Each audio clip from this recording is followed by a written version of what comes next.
అరుణాచలం వెళ్ళినప్పుడు బాగా తెల్లవారుజామున కొండల మీద కెడితే బాగా తపస్సులో కొన్ని సంవత్సరాల నుంచి ఉన్నటువంటి వాళ్ళ గుహల దగ్గర పాలు పిట్టొచ్చే వాళ్ళు కనపడతారు అని చెప్పారు. అప్పట్లో నేను మా పినమామ గారితో ఎక్కువ వెడుతుండేవాడిని. ఆయన్ని తీసుకుని కొండ మీదకి వెళ్ళాను. అయితే ఇంకా చీకటి విడవలేదు. అప్పటికే ఒక ఫారినర్, ఒక ఫారిన్ లేడీ, దేవర్ యంగ్ కపుల్, వాళ్ళిద్దరు దిగొస్తుంటే మా పినమామ గారికి గబగబా వెళ్ళి, కొంచెం దూకుడు మనస్తత్వం ఉన్నవారు, సంతోషం ఎక్కువ ఉన్నవారు, ఆ వాళ్ళ దగ్గరికి వెళ్ళి ఆ వాళ్ళని సంతోషంగా మీరు ఎక్కడికి వెళ్ళి వస్తున్నారు అని అడిగారు. అడిగితే ఆవిడంది, ఇక్కడ నేను బాగా దూరంగా కనపడేటటువంటి ఆ గుహలో ఒక యోగి తపస్సు చేస్తున్నాడు, కేవలముగా అస్థిపంజరం ఎలా ఉంటుందో అంత శుష్కించిపోయాడు, కన్నంలోంచి మాత్రమే చూడమని పాలాయన చెప్పాడు నాకు.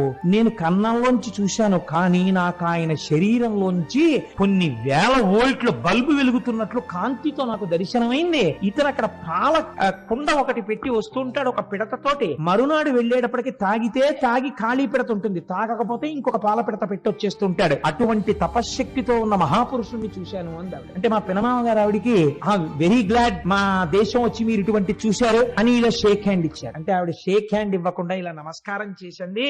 You are really great that you have born in a country like India. You are saying that you are staying in Kakinada. By undertaking one night's journey, you are capable of coming to Tiruvannamalai and see such holy men. But we are cursed. We are staying in a remote place like America, where we cannot see such holy men. I prostrate before you. I don't want to shake my hand with you. You people belonging to Sanatana Dharma, you people belonging to Hindu religion are really great by virtue of your birth itself. We prostrate before you. And దంపతులు ఇద్దరు సాష్టాంగ నమస్కారం చేశారు.